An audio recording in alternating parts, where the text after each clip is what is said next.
વિદ્યાર્થી મિત્રો નમસ્કાર।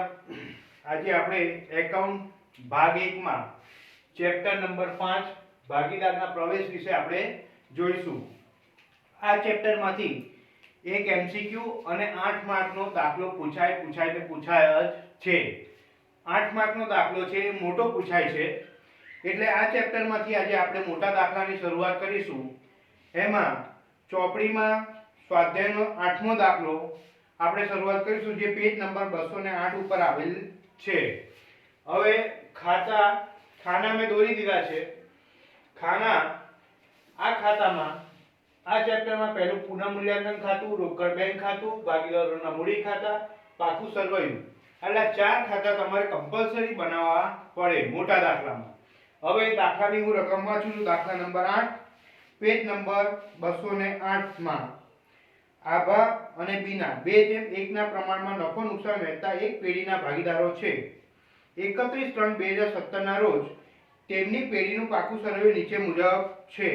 વિદ્યાર્થી મિત્રો, અહીંયા જૂના ભાગીદારનું નફા નુકસાનનું પ્રમાણ આપેલું છે, એટલે શરૂઆત આપણે કરીએ। આભા, બીના અને નવો ભાગીદાર છે પ્રવેશે છે ઋષિલ, જે આપણને હવાલામાં જ આપેલું છે, અહીંયા લખીશું ઋષિલ। હવે જૂનું પ્રમાણ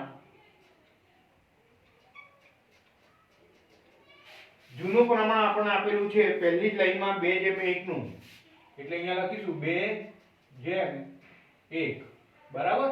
ઋષિલમાં જૂનું પ્રમાણ ડેશ, કારણ કે એ નવો ભાગીદાર છે। નીચે હવાલા નંબર 6 માં આપણને નવું પ્રમાણ આપી દીધું છે 2:1:2 ના પ્રમાણમાં, એટલે અહીંયા લખીશું નવું પ્રમાણ 2:1:2 ના પ્રમાણમાં। હંમેશા દાખલામાં જ્યારે પણ જૂનું પ્રમાણ અને નવું પ્રમાણ આપેલું હોય તો આપણે ત્યાગ શોધવો પડે। ત્યાગનું સૂત્ર છે ત્યાગ બરાબર જૂનો ભાગ માઈનસ નવો ભાગ। હવે અહીંયા આપણે ત્યાગ પહેલા શોધીશું આભાનો। આભા બરાબર જૂનો ભાગ છે એનો 2 + 3 એટલે ભાગ્યા 3 માઈનસ નવો ભાગ છે આભાનો 2 છેદમાં 2 ને 3 3 ને 2 5 2/5 બરાબર। હવે અહીંયા આપણે લસા લઈશું 3 3 5 15 બરાબર, એટલે છેદ સરખા કરવા માટે અહીંયા 5 વડે ગુણવા પડશે, અહીંયા 3 વડે ગુણવા પડશે, એટલે 5 દુ 10, અહીંયા આવશે 10 માઈનસ 3 દુ 6, અહીંયા આવશે 6, એટલે 4/15। એવી રીતે જ આપણે બીનાનો ત્યાગ શોધીશું। બીના બરાબર બીનાનો જૂનો ભાગ છે 1/3, અહીંયા લખીશું 1/3 માઈનસ એનો નવો ભાગ છે 1/5। અહીંયા પણ આપણને લસા મળશે 15 મળશે, એટલે આપણે અહીંયા 3 ને 5 વડે ગુણવા પડશે, 5 તરી 15, અને 5 ને 3 વડે ગુણવા પડશે, 3 3 પંચા 15, એટલે 5 એકા 5, 3 એકા 3 માઈનસ 3। હવે 5 માંથી 3 જાય તો 2/15, એટલે અહીંયા આપણને ત્યાગનું પ્રમાણ મળ્યું ત્યાગ બરાબર 4/2। હવે આ રકમ જેટલી ઘટતી હોય એટલી ઘટાડવાની। હજી અહીંયા 2 થી ભાગ ચાલશે, એટલે ત્યાગ બરાબર 2 દુ 4 જેમ 2 એકા 2, એટલે નવું આપણને ત્યાગનું પ્રમાણ આપણને મળ્યું છે। જૂના ભાગીદારોનું ત્યાગનું પ્રમાણ 2:1 આપણને મળ્યું છે। હવે આપણે મૂડી દેવા બાજુ મૂડી ખાતાથી શરૂઆત કરીશું। આભાની આપણને મૂડી જૂની આપી છે 80000 રૂપિયા અને બીનાની 60000 રૂપિયા મૂડી આપણને આપી છે। મૂડી હંમેશા મૂડી ખાતામાં જમા બાજુ લખાય, અહીંયા લખીશું આપણે બાકી આગળ લાવ્યા।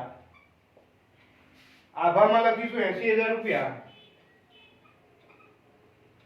બીનામાં લખીશું આપણે 60000 રૂપિયા। રૂસીલમાં ડેશ. આગળ આપણે વાંચીએ સામાન્ય અનામત. સામાન્ય અનામત નીચે કોઈ હવાલો છે સામાન્ય અનામતનો જોઈ લેવાનો. નીચે કોઈ હવાલો નથી તો સામાન્ય અનામતની નોંધ અહીંયા મૂડી ખાતાની જમા બાજુ અહીંયા લખાશે સામાન્ય અનામત.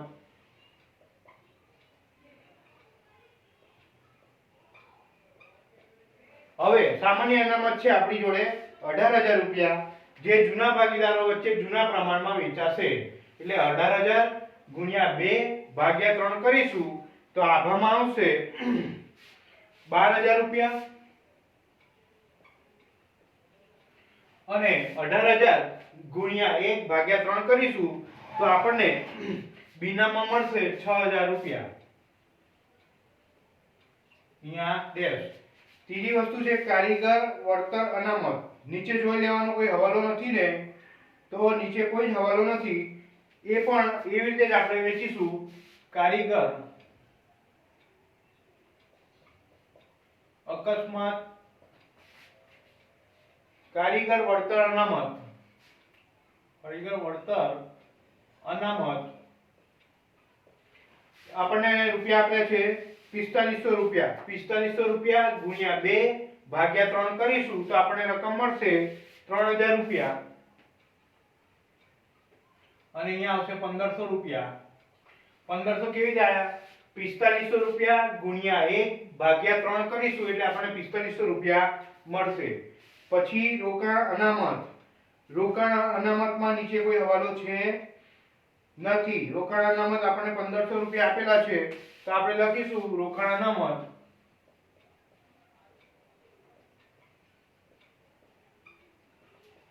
અહીંયા આવશે 1000 રૂપિયા, અહીંયા આવશે 500 રૂપિયા, અહીંયા ડેશ. રોકાણ અનામત આપણને મૂડી દેવા બાજુ 1500 રૂપિયા આપેલા છે. 1500 ગુણ્યા 2 ભાગ્યા 3 કરીશું એટલે 1000 રૂપિયા આવશે. 1500 ગુણ્યા 1 ભાગ્યા 3 કરીશું તો અહીંયા આવશે 500 રૂપિયા. બરાબર છે. હવે છે લેણદારો. લેણદારોમાં પણ નીચે કોઈ હવાલો આપેલો નથી તો લેણદારો લખાશે મૂડી દેવા બાજુ 28000 રૂપિયા. પાકું સરવૈયામાં મૂડી દેવા બાજુ લેણદારો અહીંયા લખાશે 28000 રૂપિયા. પછી છે દેવી હુડી. દેવી હુડીનો પણ કોઈ હવાલો નથી એટલે સીધે સીધું પાકા સરવૈયા મૂડી દેવા બાજુ લખાશે 12000 રૂપિયા. અહીંયા લખીશું દેવી હુડી 12000 રૂપિયા.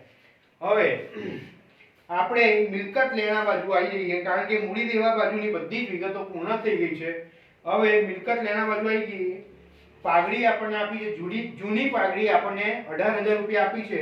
જૂની પાઘડી જૂના ભાગીદારોને જૂના પ્રમાણમાં વેચાશે એટલે પાઘડી જૂની પાઘડી હંમેશા ભાગીદારોના મૂડી ખાતામાં ઉધાર બાજુ આવે અને જૂના પ્રમાણમાં જૂના ભાગીદારોના 18000 આપી છે એટલે 18000 ગુણ્યા 2 ભાગ્યા 3 કરીશું તો આપણને રકમ મળશે 12000 રૂપિયા.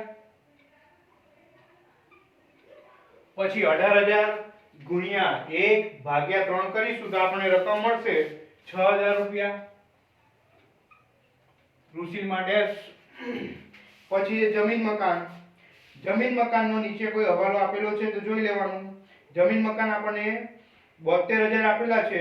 બીજો હવાલો છે જમીન મકાનની કિંમત 17000 થી વધારવી એટલે 72000 છે પ્લસ 17000 કરવાના છે એટલે જમીન મકાન લખાશે અહીંયા મિલકત લેણા બાજુ જમીન મકાન 72000 માં 17000 પ્લસ કરીશું તો આપણને રકમ મળશે 89000 રૂપિયા. અને આ વિગત હવાલામાં છે. હવાલાની હંમેશા બે એન્ટ્રી આવે તો જમીન મકાનમાં વધારો થયો હોય તો પુનઃ મૂલ્યાંકન ખાતાની જમા બાજુ અહીંયા લખાશે જમીન મકાનમાં વધારો થયો છે 17000 નો એટલે અહીંયા લખાશે 17000.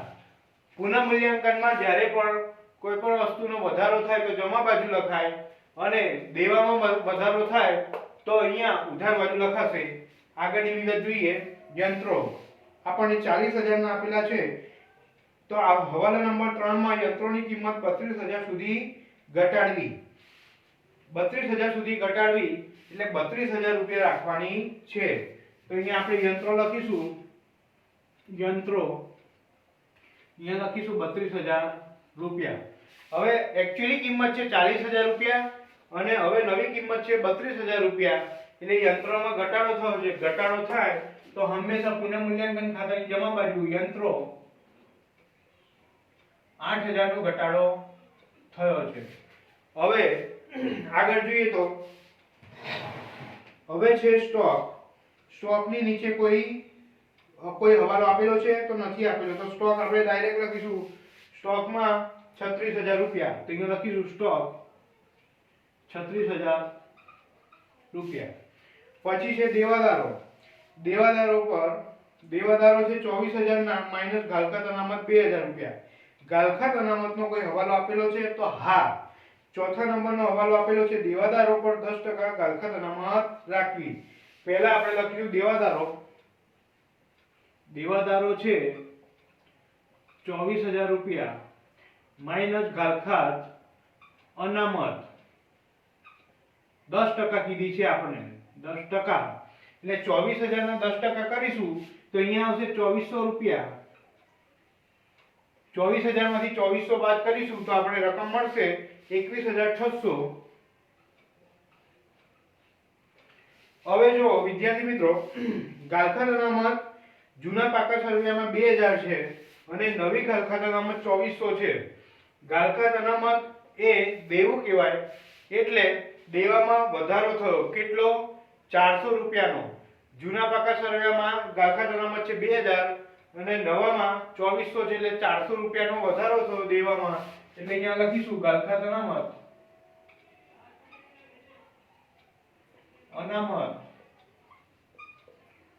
400 રૂપિયાનો વધારો થયો. બરાબર. હવે આગળ વાંચીએ આપણે રોકાણો. રોકાણોનો કોઈ હવાલો આપેલો છે નીચે, તો રોકાણો આપેલા કોઈ હવાલો નીચે આપેલો નથી, એટલે ડાયરેક્ટ આપણે લખીશું રોકાણો 8,000 રૂપિયા. અહીંયા લખીશું પાકા સરવૈયામાં રોકાણો, અહીંયા લખીશું 8,000 રૂપિયા. બરાબર. હવે રોકડ અને બેંક. રોકડ અને બેંક 2,000 રૂપિયા. અહીંયા લખીશું રોકડ ઓબ્લિક બેંક, પણ 2,000 અહીંયા લખીશું નહીં, કારણ કે આ તો જૂના પાકા સરવૈયાના રોકડ અને બેંક 2,000 છે. એમાં હવે રોકડ અને બેંક ના ખાતામાં ઉધાર બાજુ બાકી આગળ લાવ્યા તરીકે લખાશે.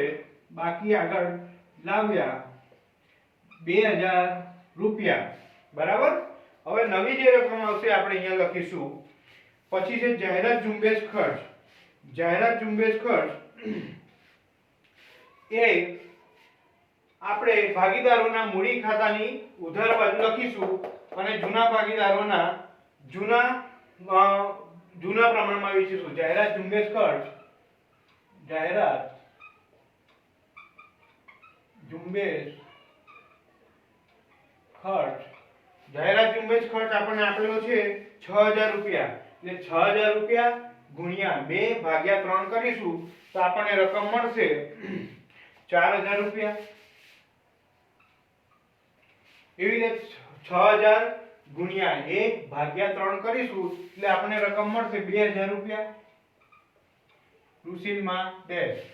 હવે પાકા સરવૈયાની બધી જ મૂડી દેવા અને મિલકત લેવા માટેની બધી જ વિગતો પતી ગઈ છે.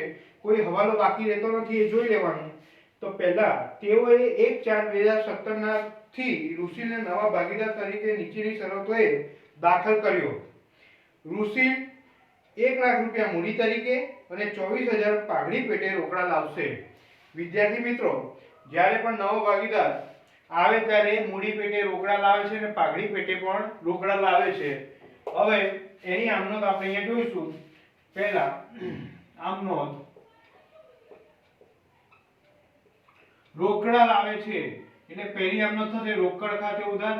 રોકડ આવે તો ઉધાર, રોકડ ખાતે ઉધાર. શું લાવે છે? તે મૂડી લાવે છે. કોણ લાવે છે? તો રૂસીલ. તો તે રૂસીલના મૂડી ખાતે જમા. અને બીજું શું લાવે છે? પાઘડી લાવે છે. તો તે પાઘડીના પ્રીમિયમ ખાતે જમા. બરાબર, અહીંયા પાઘડી એકલી નહીં લખાય, અહીંયા પાઘડીના પ્રીમિયમ ખાતે લખાશે. હવે ઋષિલ તેની મૂડી પેટે કેટલા લાવે છે? તો 1 લાખ રૂપિયા લાવે છે. તો મૂડીમાં લખીશું આપણે 1 લાખ રૂપિયા. પાઘડી પેટે કેટલા રૂપિયા લાવે છે? તો લાવે છે 24,000 રૂપિયા. તો અહીંયા લખીશું 24,000 રૂપિયા. એટલે આ બંનેનો સરવાળો થશે 1,24,000 રૂપિયા. અહીંયા લખીશું 1,24,000 રૂપિયા. બરાબર. હવે આ જે પાઘડી લાવશે એ જૂના ભાગીદારોને આ ત્યાગનું પ્રમાણ જે શોધ્યું એના પ્રમાણમાં આપણે વેચવી પડશે. હવે અહીંયા જો પાઘડી છે જમા, બરાબર, તો અહીંયા થશે પાઘડી ઉધાર. અહીંયા પાઘડી થશે ઉધાર. તો અહીંયા લખીશું પાઘડીના પ્રીમિયમ ખાતે ઉધાર તે જૂના ભાગીદારો તે આભાના મૂડી ખાતે તે બીનાના મૂડી ખાતે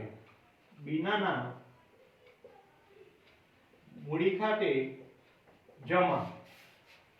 અહીંયા પાઘડીની રકમ ઉધાર છે 24,000, સોરી જમા છે 24,000, તો ઉધાર થશે 24,000.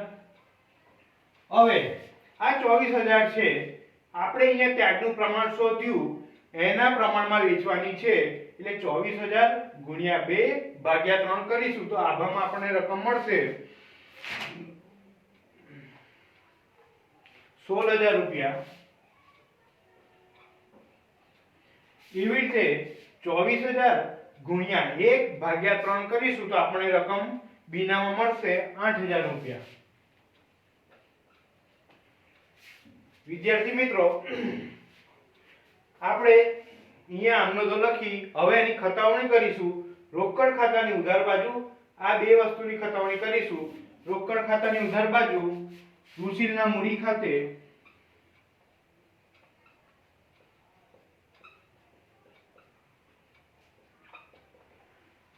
રકમ છે 1 લાખ રૂપિયા. પછી બીજી વસ્તુ છે પાઘડીના પ્રીમિયમ ખાતે. પાઘડીના પ્રીમિયમ ખાતે રકમ છે 24,000 રૂપિયા. હવે ઋષિલના મૂડી ખાતાની જમા બાજુ આપણે લખીશું રોકડ ખાતે. આ ઋષિલના મૂડી ખાતાની જમા બાજુ, બરાબર, અહીંયા લખીશું રોકડ ખાતે, અહીંયા ડેશ, અહીંયા ડેશ, અહીંયા લખીશું 1 લાખ રૂપિયા. હવે પાઘડી ખાતું આપણે બનાવ્યું નથી, પાઘડીના પ્રીમિયમનું ખાતું બનાવ્યું નથી એટલે એની નોંધ થશે નહીં.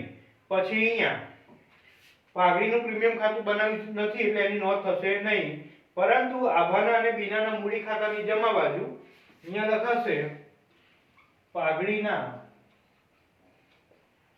પ્રીમિયમ ખાતે આભામાં લખાશે 16,000 રૂપિયા, બીનામાં લખાશે 8,000 રૂપિયા. અહીંયા આવશે ડેશ. બરાબર. હવે બધી જ વસ્તુઓ આપણે અહીંયા પૂર્ણ થઈ છે. હવે આપણે ટોટલ મારીશું. સૌપ્રથમ ટોટલ મારીશું. સૌપ્રથમ આપણે ટોટલ પુનઃમૂલ્યાંકન ખાતાનું આપણે મારીશું. એ પહેલા જોઈ લઈએ આપણે કોઈ હવાલો કે કઈ બાકી રહેતો નથી ને. મૂડી પતી ગઈ, પાઘડી પતી ગઈ, જમીન મકાનની વિગત આપી દીધી, યંત્રો, દેવાદારો. આ એક વસ્તુ છે 5મા નંબરનો હવાલો નહીં ચૂકવેલ વીજળી બિલ 1100 ની જોગવાઈ કરવી. એટલે ચૂકવવાનું બાકી વીજળી બિલ એ આપણું દેવું કહેવાશે. એટલે એક અસર અહીંયા ચૂકવવાનું બાકી વીજળી બિલ રકમ છે 1100 રૂપિયા. બીજી અસર આવશે પુનઃમૂલ્યાંકન ખાતાની ઉધાર બાજુ. કારણ કે દેવું છે, દેવામાં વધારો થયો એટલે ઉધાર બાજુ આવે. ચૂકવવાનું બાકી વીજળી બિલ અહીંયા લખીશું 1100 રૂપિયા. બરાબર. હવે લગભગ કોઈ વસ્તુ બાકી રહેતી નથી. આપણે અહીંયા સરવાળો કરીશું. પુનઃ મૂલ્યાંકન ખાતાનો પહેલા સરવાળો કરીશું.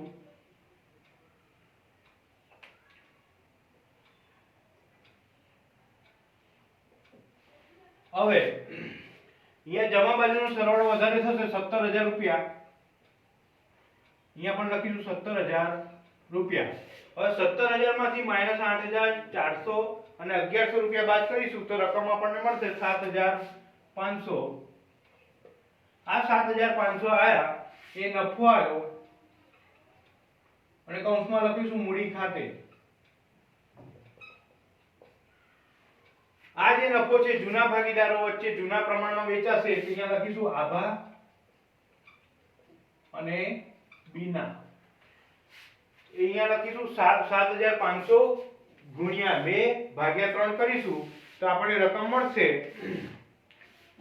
5000 રૂપિયા અને અહીંયા મળશે 2000 રૂપિયા. આ 2000 કેવી રીતે આયા? 7500 ગુણ્યા 1 ભાગ્યા 3 કરીશું એટલે 2 આવશે. બરાબર. હવે આ જે નફો મળ્યો આપણે મૂડી ખાતામાં જમા બાજુ અસર એને આપીશું પુનઃ મૂલ્યાંકન ખાતે. અહીંયા લખીશું પુનઃ મૂલ્યાંકન ખાતે. આભામાં લખીશું 5000 રૂપિયા, બીનામાં લખીશું 2000 રૂપિયા. અહીંયા ડેશ. હવે રોકડ અને બેંક ખાતાનો સરવાળો કરીશું.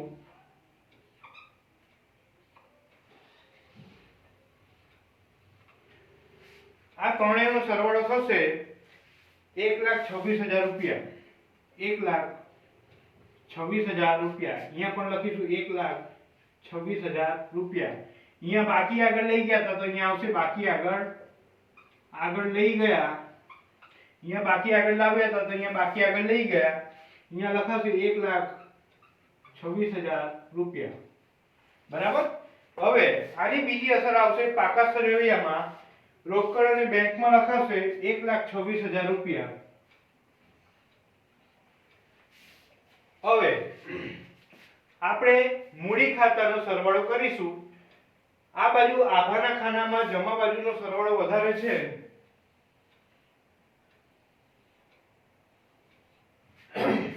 આ બધાનો સરવાળો કરીશું તો અહીંયા રકમ મળશે આપણને 1,17,000 રૂપિયા. અહીંયા લખીશું 1,17,000 રૂપિયા. અહીંયા પણ આપણે લખીશું 1,17,000 રૂપિયા. હવે 1,17,000 માંથી આ 12,000 ને 4,000 બાદ કરીશું તો આપણે રકમ મળશે 1,01,000 રૂપિયા. અહીંયા લખીશું 1,01,000 રૂપિયા. બાકી આગળ લઈ ગયા. હવે બીનાના ખાનામાં જમા બાજુનો સરવાળો વધારે લાગે છે તો આ બધાનો સરવાળો કરીશું તો આપણને રકમ મળશે 78,500. અહીંયા લખીશું 78,500. અહીંયા પણ લખીશું 78,500. 78,500 માંથી આ બે રકમ બાદ કરીશું તો આપણને રકમ મળશે 70,500. બરાબર. હવે ઋષિલના ખાનામાં જમા બાજુનો સરવાળો વધારે છે 1,00,000 રૂપિયા. અહીંયા પણ લખીશું 1,00,000 રૂપિયા. હવે અહીંયા કોઈ વિગત છે નહીં એટલે અહીંયા પણ આપણે લખીશું 1,00,000 રૂપિયા. બરાબર. હવે આ જે આપણે બાકી આગળ લઈ ગયા એ ભાગીદારોના મૂડીમાં લખીશું. પાકા સરવૈયામાં મૂડી તરીકે દર્શાવીશું. મૂડી એમાં લખીશું આપણે આભા, બીના અને ઋષિલ. આભામાં લખીશું 1,01,000 રૂપિયા, બીનામાં લખીશું 70,500 અને ઋષિલમાં લખીશું 1,00,000 રૂપિયા. આનું સરવાળો કરીશું તો આપણે રકમ બહાર મળશે 2,71,500. અહીંયા આવશે 2,71,500. બરાબર. હવે મૂડી દેવા બાજુનો સરવાળો કરીશું તો આપણને રકમ મળશે